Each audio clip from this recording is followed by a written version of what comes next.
திரு சுமந்த், அதிமுகவில் என்னதான் நடக்கிறது? உட்கட்சி விவகாரம் தற்போது பொதுவெளிக்கு வந்திருக்கிறது. இரு அணிகளாக செயல்படக்கூடிய வாய்ப்பை நோக்கி நகர்கிறது. நாளை காலை நிறைய அதிரடிகள் காத்திருப்பதாகவே நம்மால் உணர முடிகிறது. எப்படி பார்க்குறீங்க? பார்க்கலாம் சுமந்த். முதல்ல அதிமுக துவக்கப்பட்ட நாளில் இருந்து 2 தொடர் சட்டமன்ற தேர்தல்கள் தோல்வி அடைந்தது. 1977 எம்ஜிஆர் ஆட்சிக்கு வந்தாரு. அதற்கு பிறகு இன்று வரை பாராளுமன்ற தேர்தல்ல பல முறை தோல்வி அடைந்திருக்கிறார்கள். ஆனால் சட்டப்பேரவை தேர்தல்ல 2 கன்சிக்யூட்டிவ் எலெக்ஷன் தோற்றதே கிடையாது. 5 ஆண்டுகளுக்கு மேல் அவர்கள் ஆட்சி பொறுப்பில் இல்லாமல் ஒரு சூழல் இருந்ததே கிடையாது. இதை நாம எப்படி இந்த தோல்விக்கு பிறகு, இந்த தோல்விங்கிறது தோல்வியாக நான் வெறும் தோல்வியாக நான் பார்க்க மாட்டேன். ஒரு 100 இடத்துல உங்களுக்கு டெபாசிட் கிடைக்கல, கிட்டத்தட்ட 3வது இடத்துக்கு தள்ளப்பட்ட ஒரு கட்சி ஆயிருக்கீங்கிறது ஒரு சாதா தோல்வியா நம்ம எடுத்துக்க முடியாது. இது ஒரு உதாரணத்துக்கு 108 சீட் வந்துருந்துச்சு, 2வது இடத்துல பினிஷ் பண்ணிருக்காங்க, ஒரு நேரோ மார்ஜின்ல தோத்துட்டாங்க, அது வேறு. ஆனால் பல மாவட்டங்களிலும் பல பகுதிகளிலும் உங்களுடைய வாக்கு வங்கி கிட்டத்தட்ட சிதைந்து போய்விட்டது. இதை நாம பார்க்க வேண்டியது ஆங்கிலத்துல எக்ஸிஸ்டென்ஷியல் கிரைசிஸ் அப்படின்னு சொல்லுவாங்க கட்சிக்கு. இதையும் தாண்டி நான் திரு எடப்பாடி அவர்கள் மிகவும் சிறப்பாக 2017 நடந்த சம்பவங்களுக்கு பிறகு கட்சியை ஒன்றிணைத்து சிதற விடாமல் 4 ஆண்டு காலம் ஒரு நல்ல ஆட்சியை கொடுத்ததாகத்தான் நான் கருதுகிறேன். ஆனால் அவருடைய அப்பீல் இன்று இளைஞர்களிடையே பிளஸ் ட்ரெடிஷனல் ஓட் பேங்க், பெண்கள் போன்ற வாக்கு வங்கிகள், அந்த வாக்கு வங்கி இழந்து விட்டார். 3வது, அவர் தன்னுடைய சொந்த சமுதாயத்தை சேர்ந்த, இப்ப என்ன சொன்னாங்க, கொங்கு மண்டலத்துல அதிமுகவை ஒண்ணுமே பண்ண முடியாது, வேற எங்க வேணா நீங்க தோக்கடிக்கலாம், கொங்கு மண்டலம் அது அவங்களுடைய கோட்டை. இந்த வாட்டி அதுவும் அந்த கோட்டை முழுமையாக சிதைக்கப்பட்டது. இன்னைக்கு அதிமுக 47 இடங்கள் கிடைத்திருக்கிறதுனா அது கிட்டத்தட்ட கர்த்தசி பாட்டாளி மக்கள் கட்சி பெரும்பாலான தொகுதிகள் வன்னியர் சமுதாய மக்கள் அதிகமாக வாழக்கூடிய வட தமிழ்நாட்டில் வெற்றி பெற்றது. தென் தமிழ்நாட்டுல கிட்டத்தட்ட வைப் அவுட்டே ஆயிடுச்சு. ஒரு காலத்துல என்ன சொல்லுவாங்க, அதிமுகவினுடைய மிகப்பெரிய பலம் 2 சமுதாயங்கள், கவுண்டர் சமுதாயம், முக்குளத்தோர் சமுதாயம். இந்த 2 சமுதாயங்களும் இன்று இருக்கக்கூடிய பிரதான இடங்களில் அதிமுக படுதோல்வி அடைந்திருக்கிறது. இதையும் தாண்டி பர்செப்ஷன் பேட்டர், இப்போ இன்னைக்கு சோசியல் மீடியால எந்த கட்சி ஒரு மேக்சிமம் இம்பாக்ட், திமுக தவேக, அதிமுக என்ற ஒரு கட்சி சோசியல் மீடியால இருக்கா என்ற ஒரு சந்தேகம் வருகிறது. பிளஸ் திரு எடப்பாடி அவர்கள் எதிர்கட்சி தலைவராக செயல்பட்டது கடைசி 1.5 ஆண்டுகளுக்கு முன்பு கிட்டத்தட்ட ஒரு 2 ஆண்டுகளுக்கு அவர் காணவே இல்லை. இன்ஃபேக்ட் உங்களுக்கு நினைவு இருக்கலாம், அப்பெல்லாம் நம்ம என்ன பேசிட்டு இருந்தோம், எதிர்கட்சி தலைவர் அண்ணாமலை அப்படின்னு தான் நம்ம பேசிட்டு இருந்தோம். இதையெல்லாம் பார்க்கும் போது ஒரு புது முகம் அதிமுகவுக்கு தேவை. ஏன்னா இனிமேல் திரு எடப்பாடி பழனிசாமியால் இந்த கட்சியை வெற்றியை நோக்கி ஒரு ஹோல்டிங் ஆபரேஷன் செய்யலாம், கட்சியை சிதறாமல் பார்த்துக் கொள்ளலாம். ஆனால் அதுவே இப்ப கேள்விக்குறி ஆகிவிட்டது. என்னை பொறுத்த வரைக்கும் அவர் தன் பதவியிலிருந்து விலகி, ஏன்னா இவங்களும் அவரை வெளியே அனுப்பணும்னு அவங்க சொல்லவே இல்லை. அவர்தான் எங்கள் பொதுச் செயலாளர்னு லாஸ்ட் 1 hour முன்னாடி வரைக்கும் அதான் சொல்லிட்டு இருக்காங்க. அவரை கன்வின்ஸ் பண்றதுக்கு தான் நாங்க முயற்சி எடுத்துக்கிட்டு இருக்கோம் அப்படின்னு இப்ப வரைக்கும் பேசிட்டு இருக்காங்க. நீங்க பார்க்க வேண்டிய விஷயம் என்னவென்றால், திரு வேலுமணி அவர்களோ, திரு சி.வி. சண்முகம் அவர்களோ, திரு விஜயபாஸ்கர் அவர்களோ, நாங்க திரு எடப்பாடியை கட்சியை விட்டு நீக்கிடுவோம் அந்த மாதிரி பேசவே இல்லை. அவர் கொஞ்சம் இறங்கி வந்தால் இந்த பிரச்சனைக்கு சுமூகமாக ஒரு தீர்வு காணலாம். இது பாயிண்ட் நம்பர் 1. பாயிண்ட் நம்பர் 2, இப்ப ஆப்ஷன்ஸ் என்ன, இந்த அதிமுக சட்டமன்ற உறுப்பினர்களுக்கு ஆப்ஷன்ஸ் என்ன? ஏற்கனவே திமுகவினுடைய கூட்டணி கட்சிகள் விஜய்க்கு ஆதரவு கொடுத்துட்டாங்க. இப்ப இவங்க சும்மா உட்கார்ந்தாங்கன்னா அது ஆட்சி பாட்டுக்கு போக போகுது.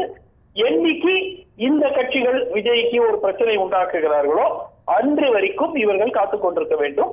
அந்த சூழல் எப்போ ஏற்படும், அதுக்குள்ள விஜய் பாப்புலரா இருப்பாரா இருக்க மாட்டாரா இதெல்லாம் யாருக்கும் தெரியாது.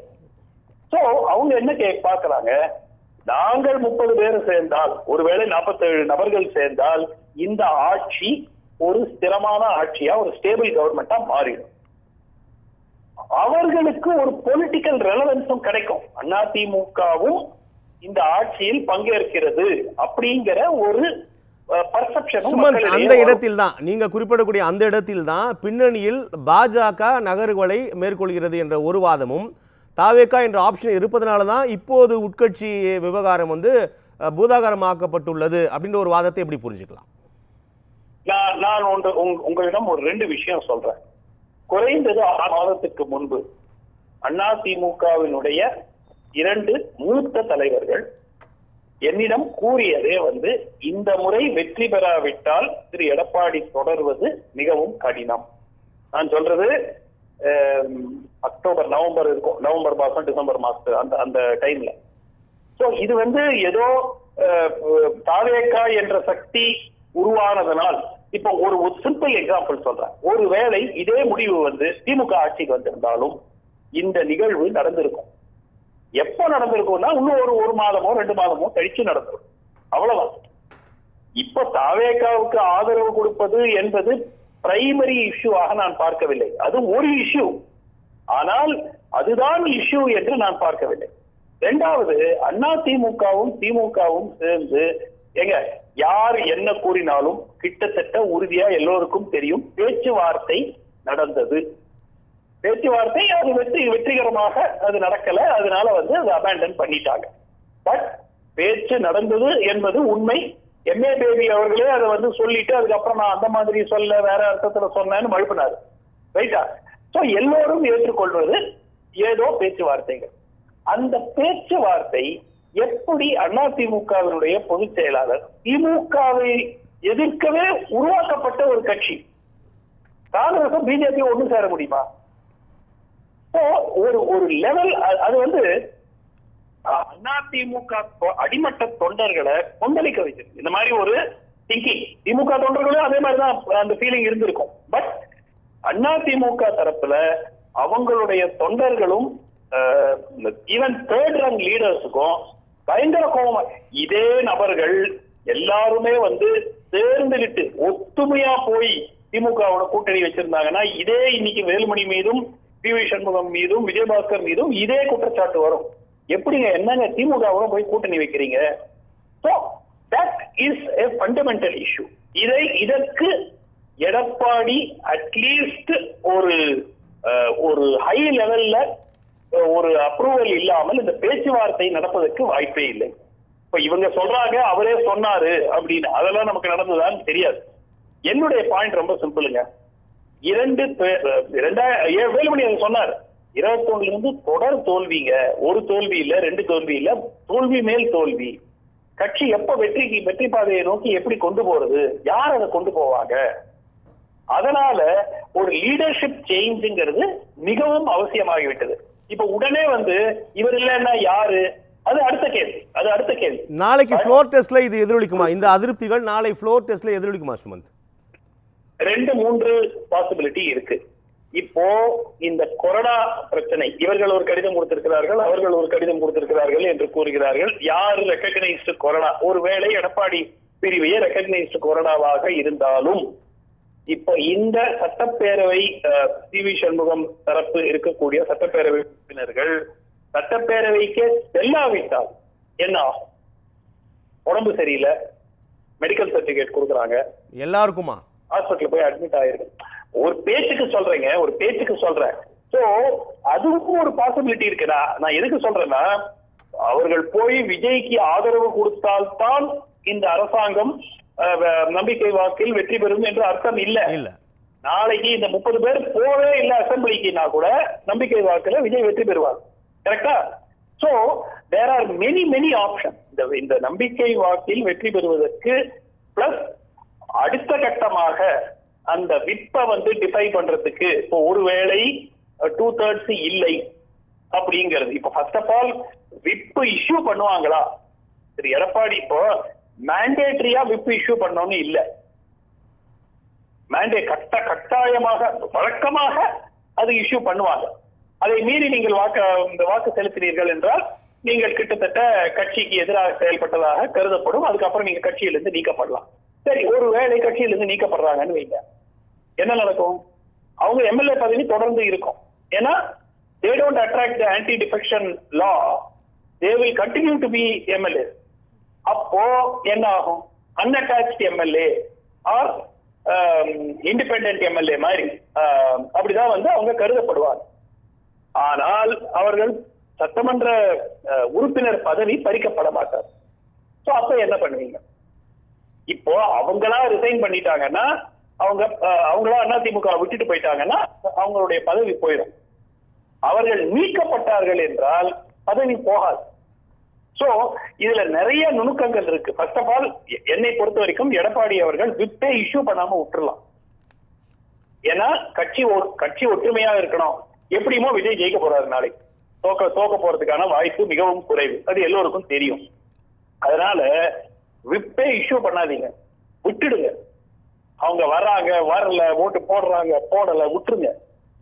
அதுக்கு பிறகு பேசி பிரச்சனையை தீர்த்துக்கிறதுக்கு கொஞ்சம் டைம் இருக்கும். அதை விட்டுட்டு நீங்க இப்ப அதை ஒரு இஷ்யூ ஆக்கி பெருசுபடுத்துறீங்கன்னா நீங்களே ஒரு பிரச்சனையை உருவாக்குறதுக்கு முயற்சிக்கிறீர்கள் அப்படின்னு தான் நம்ம எடப்பாடி உடைய நிலைப்பாட்டை நம்ம எடுத்துக்கணும். என்னுடைய கருத்து விப்பே கொடுக்காம விட்டுடுங்க. பார்க்கலாம் நம்ம நாளை காலை.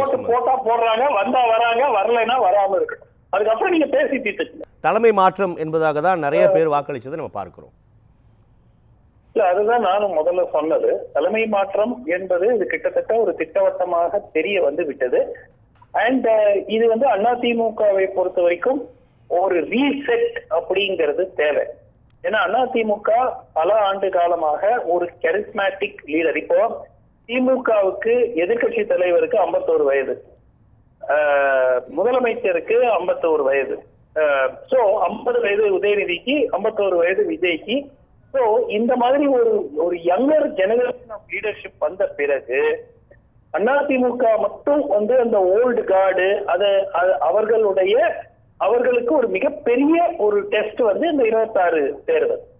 அந்த தேர்தலில் அவர்களால் என்ன ஒரு நல்ல கேம்பெயின் தாங்க ரன் பண்ணாங்க. திரு எடப்பாடி அவர்கள் தவறு செய்தார் என்று நான் சொல்ல மாட்டேன். கேம்பெயின் நல்லா ரன் பண்ணாரு, நல்லா ரொம்ப ஹார்ட் ஒர்க் பண்ணாரு, கேம்பெயின் பண்ணாரு. ஆனால் இந்த ரிசல்ட்டை எப்படி ஒரு அதிமுக தொண்டர் ஏற்றுக்கொள்வார்? இன்னும் 5 ஆண்டு நீங்க சைட்லைன்ல இருக்கணும். இல்ல ஒரே வாய்ப்பு, விஜயோட கூட்டணி அமைச்சரவையில சேர்ந்துட்டு நீங்க ஆட்சியில் இருப்பது போல் இருக்கலாம். ஆனால் கட்சியை இன்னும் வளர்க்க வேண்டும். சோ அதற்கு நீங்க என்ன முயற்சி எடுக்க போறீங்க? யார் இதை செய்ய போகிறார்கள்? சோ ஒரு தலைவருக்கு கிட்டத்தட்ட 2017னா 8 ஆண்டு காலம் ஒரு பதவியில அமர்த்தி கிட்டத்தட்ட 21 4, 5, 6, 7 தொடர் தோல்விகள். நிச்சயமா அப்போ கிட்டத்தட்ட இப்ப கம்பேர் பண்ண ராகுல் காந்தியோட கம்பேர் பண்ண ஆரம்பிச்சுவார். ராகுல் காந்தி ஏன் அந்த பதவியில இருக்காருன்னா அவர் அந்த குடும்பத்தை சார்ந்தவர். அந்த குடும்பத்தை தாண்டி காங்கிரஸ் நபர்கள் வேற யாரையுமே தேர்வு செய்வதற்கு யோசிப்பார்கள். அதனால அவர் தொடர்றாரு. இல்லைன்னா இது ஒரு ரெகுலர் பார்ட்டினா நிச்சயமா அவர் எப்பொழுதும் மாற்றப்பட்டிருப்பார். அதிமுகவை பொறுத்த வரைக்கும் பெஸ்ட் சொல்யூஷன் திரு எடப்பாடி அவர்கள் ஒரு சீனியர் ஸ்டேட்ஸ்மேனாக கட்சியில் ஏதாவது ஒரு ரோல் நிச்சயமா அவருக்கு வழங்கப்படலாம். பட் ஆபரேஷனல் ஆக்டிவிட்டி அதை வேற யாருக்காவது ஒப்படைக்க வேண்டும். ஒப்படைத்து அவர்கள் இந்த கட்சியை அடுத்த கட்டத்துக்கு கொண்டு போவதற்கான முயற்சிகளை மேற்கொள்ள வேண்டும். கட்சியை பிளவுபடுத்துறேங்கிறது, திருப்பியும் பழக்கிறேங்கிறது ஒரு சொல்யூஷனே கிடையாது. ஏன்னா இன்று திரு எஸ்பி வேலுமணியை ஆதரிக்கிறாங்களோ, சி.வி. சண்முகம் ஆதரிக்கிறாங்களோ, இல்ல விஜயபாஸ்கரை ஏத்துக்கிறாங்களோ, அது வேற விஷயம். பெரும்பாலான அதிமுக தொண்டர்கள் திரு எடப்பாடியினுடைய தலைமை இனிமேல் தொடர்ந்தால் இந்த கட்சி வெற்றி பெறுமா அப்படிங்கிற ஒரு மிகப்பெரிய கேள்வியை கேட்டுக்கொண்டிருக்கிறார்கள். அதைத்தான் நேயர்கள் சரியாக கணித்து சொல்லி இருக்கிறார்கள். ஒரு மாற்றம், தலைமை மாற்றம் அப்படிங்கிறதுக்கு அந்த வேர்டிக்டை கொடுத்திருக்காங்க. நல்லது, நன்றி.